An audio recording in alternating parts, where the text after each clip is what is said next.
Hello and welcome to Reviews. As always, I'm Plume Noir, and you have to forgive me.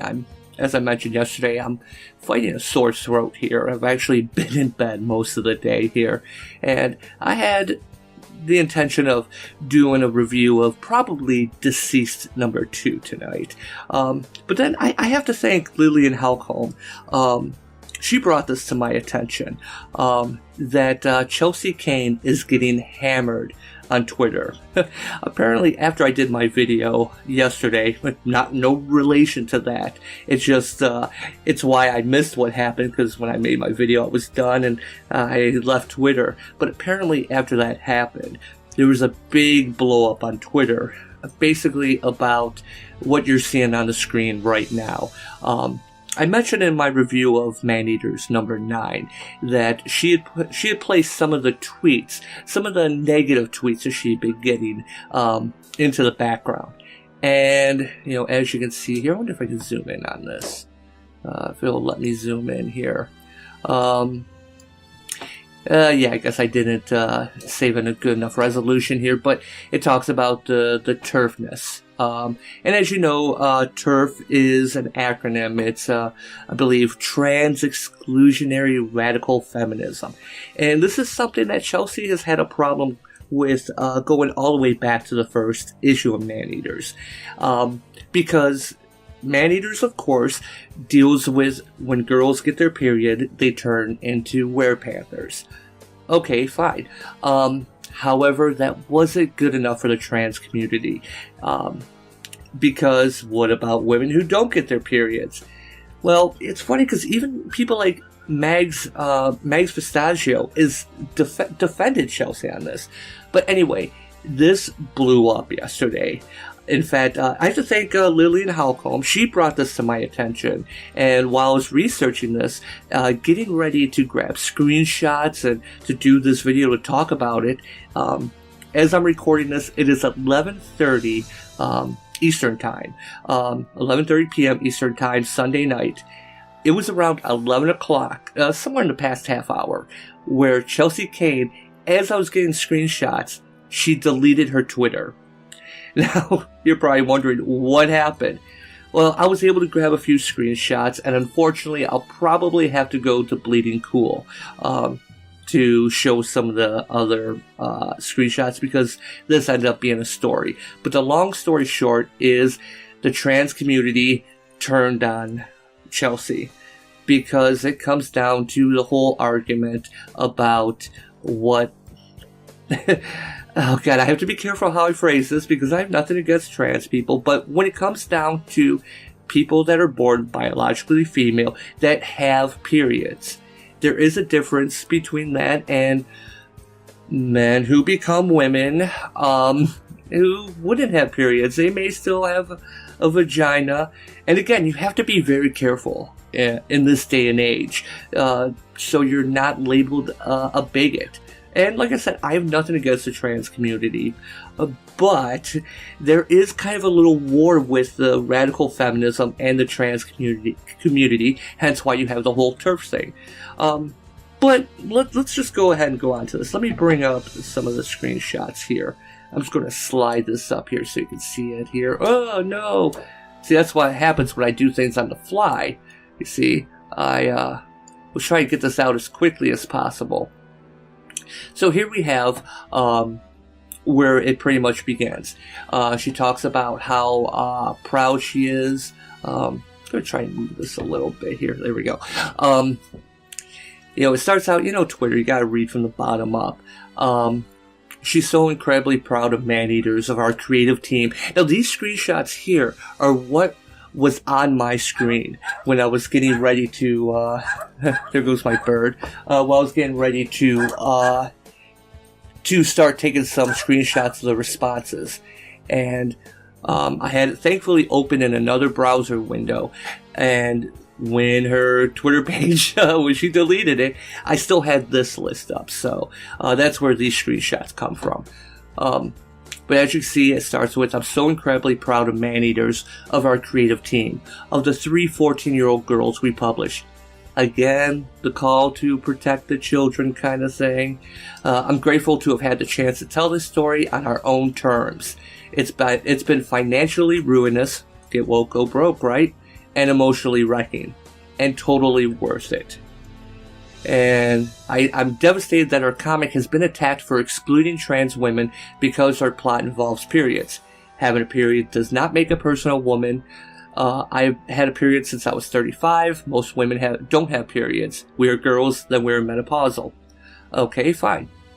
But here's the thing. A large group of humans are shamed for bleeding every month, and that's not okay.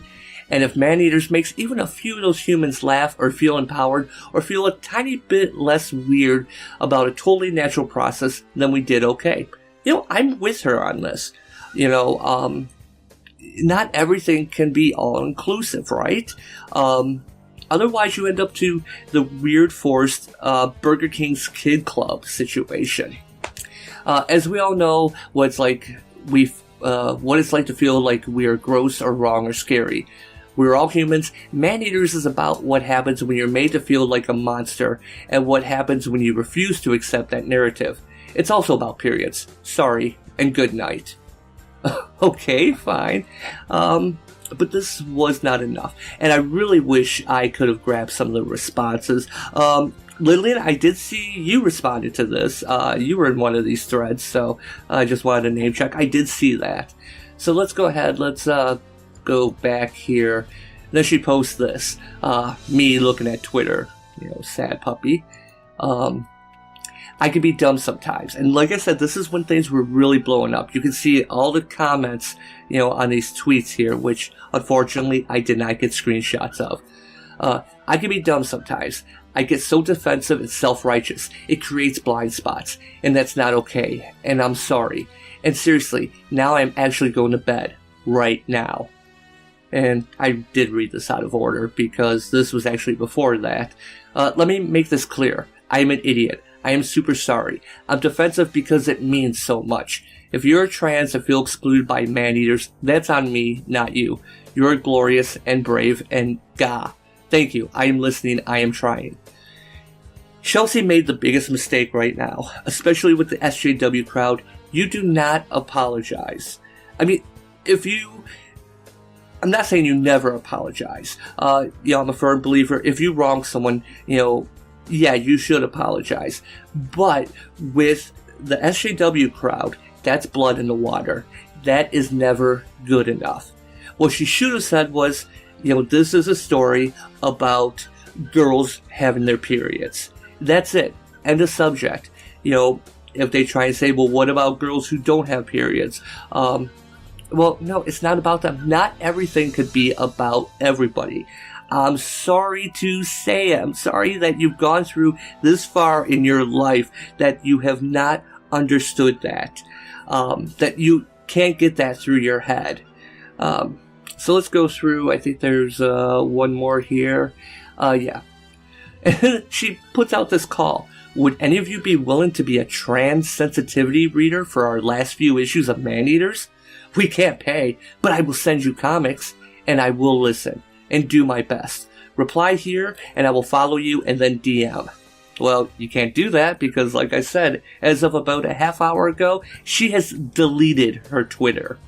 I cannot ask anyone to work for free. I don't get paid for my work on Man-Eaters. Our entire budget goes to pay our team, but this is important. I will talk to Image and see if I can get money for this. I'm just operating on the fly here. I appreciate your patience as I educate myself. Oh, geez, look at all these buzzwords here. And then it ends with, nothing I say can make it better. Now, notice the timeline. This is actually from earlier today. I've learned that here. Intentions are kind of irrelevant. Actions are everything. So we will try to make the best last 3 comics we can, and I will work really hard to make up for my mistakes. Sorry again, for all of it. See, she had already had problems from issue 1 with this, and there were a few little things in there, in the book referring to trans people, which seemed to be like a make good. But the tweets that were actually put in the comic, which were real tweets that can be traced, even though the name was removed, they could still be traced down to who posted them. That's one of the things that really set people off. So let me go ahead.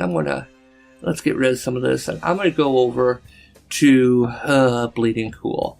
The reason why I'm going over to this is because they do have some of the tweets. Some of the things that had been shown that I wasn't able to get a screenshot of. Here's from back when the series first began, when someone asked, is it just cis women who can turn into werepanthers and strike back against their oppressors? Who's being oppressed in today's world? Seriously, in the Western world. Is this the catalyst for the transformation, womanhood, or vaginas/periods? And the Ministry of Trouble, her company, does say, we're not authorized to share spoilers, but Chelsea Cain says absolutely. Maneaters is a story about physical transformation and living in a society that sometimes makes us feel like monsters. Another thing she could have said was, the school that Maud goes to doesn't have any trans kids. That's all they had to say. In the trans population, there's been a bunch of different stories, studies on this. In the trans population of the U.S., they estimate somewhere in the 1% range. I've seen as little as 0.4%. I've seen it as high as 6%. Now, I'm not sure. The studies are hard, they're inconclusive, but a lot of them seem to agree on 1 to 2%. When you have 1 to 2% of the population, you can't expect everyone to be represented in everything. I know this growing up in where I lived, the census, the joke was that, 0.5 or whatever it was Native American. Well, that's our family. We know right where we are in the census. So, they do in the story, God, I hate going to Bleeding Cool. I really need to turn on my ad blocker. To show the panels here again. And here's where we start to see people yelling, complaining. Is this our Pride Month image? Transphobia scandal of the year? Happened so early this year. Assuming this is real and not shot. I'm not buying the comic to find out. So, this is a person that they took the tweet that was used in here. And she already said, I'm not buying that comic to find out. So you're offending someone who doesn't buy your product. What's the big deal? So if 1% of the population of the U.S., or just the U.S., 1% is trans, that is still, 3.5 million people? Okay, fine. Various ages, the ones, you're telling me you can't get a little sliver of that to buy your comic. And I just showed the things a few nights ago, the sales. The comic is selling 7,200 issues. That's what is sold in April. And you're telling me that... Anyway, I'm backing off of this. Maybe if Chelsea had really put on focus on the trans community, maybe they would have bought the book. But get woke, go broke, right? Some of the other tweets here. Chelsea Cain came to prominence in the comics community thanks to this Ask Me About My Feminist Agenda cover, which provoked backlash from sexist fanboys and made her into a feminist figurehead. Now she's using that platform to punch down at trans people. Very disappointing. Or could it be she's getting backlash from, maybe not sexist, but from the trans community? Yeah, the sexist fanboys, whatever you want, they're not reading Maneaters. Nobody's reading Maneaters. I showed that the other day. If your feminism doesn't include trans folk, your agenda is BS. And here's Jill Pentazzi. Does Chelsea Cain have to release a variant cover with a character wearing a shirt that says, Ask Me About My TERF Agenda? Or some people to acknowledge she's got a problem, or what? I just flat out do not understand how anyone could actually believe a feminist concept comic that excludes trans people does not meet the criteria of trans exclusionary radical feminism. Oh my goodness. You see? Not only do you get woke, you go broke, but all the SJWs will turn on you when you're not completely, on the pinnacle of shining star virtue signaling. It's hard to write a comic about periods with trans people. I can see that. And, I'm just a no one. I'm just someone that picks on the comic. And even I have to side with Chelsea on this. Seriously, do not buy this TERFy crap. And here's where Mags defended, it's not TERFy. Just because it's not about us doesn't make it TERFy. I can't believe I even have to say this. I can't believe I'm agreeing with Mags. I mean, I guess maybe, pigs are flying and cats are lying with dogs. It's crazy. It's a madhouse out there. Chelsea did an imperfect book about how it felt to go through puberty and how her own body was communicated to her. I don't see the problem with that. You see, Mags gets it. If Mags can get it, why can't anyone else? And so, Chelsea kind of did not respond very well. And, so I don't want to go through the whole Bleeding Cool article here. I gotta see, stupid ad for Michigan Lottery. No, you don't get to 13,000 followers on a fan with concerns about your book and then say you didn't know. You didn't get to say you represent all women while simultaneously crapping on most women. Hi. What most women was she crapping on? If you want to say trans women, again, let's go back to the 1%. That's not most. I'm sorry, darling. That's not most. So yeah, there is a link to this, but obviously we're not going to be able to get this because she's deleted her account. Let's get that ad out of there. It's just, you don't seem to love this medium. You don't love the fans, so why? Comics can be awful and mean and unfair. It's also a baby of a medium, still finding itself. And I don't want to identify as if it's punching down constantly and unapologetically. So yeah, here's where Chelsea tried to defend herself. These are the tweets I already showed you. And really not too much after this, I don't think. Yeah, these are the tweets I already showed you. And Image had to jump in, I take it back. This was actually from previous. Creators are not employees of Image. They are independent and speak for themselves. So yeah, it's June Terror. But anyway, you get the point. She just deleted her Twitter. The trans people, the trans community have run Chelsea Cain off of Twitter.